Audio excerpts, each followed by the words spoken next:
السلام عليكم ورحمة الله وبركاته. حبايبي عاملين ايه؟ يا رب تكونوا بألف خير. هنعمل مع بعض النهاردة مشروب سهل وبسيط وسريع. في ناس طلبته مني، قالت لي احنا بنحبه بس مش بنعرف نعمله. هنعمل مع بعض العرقسوس. تعالوا نشوف مع بعض هنعمله ازاي. ازاي نعمل العرقسوس بطريقه سهله جدا وبسيطه جدا.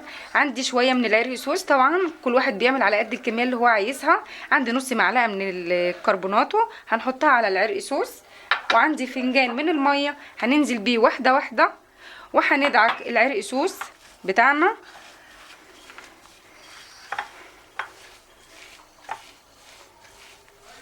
وكل ما هيحتاج ميه هزوده وهدعكه.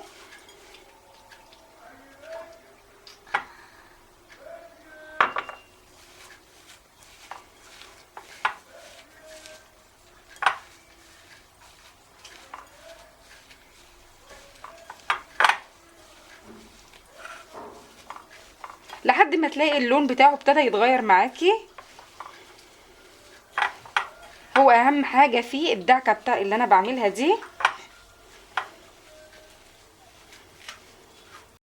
كده انا دعكت العرقسوس بالكربوناتو لحد ما خد اللون معايا كده بالشكل ده. هنحط عليه شويه بس صغيرين من الميه، وهنسيبه يخمر لمده ساعه او ساعتين على الاقل.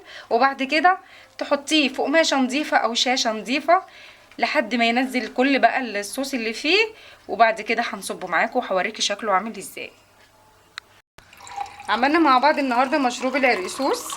على قد ما هو وصفه سهله وبسيطه، وده المشروب صراحة المفضل بالنسبة لي في شهر رمضان، على قد ما ببقى مبسوطة جدا من اي حد بيطلب مني اي طلب حتى ولو كان بسيط.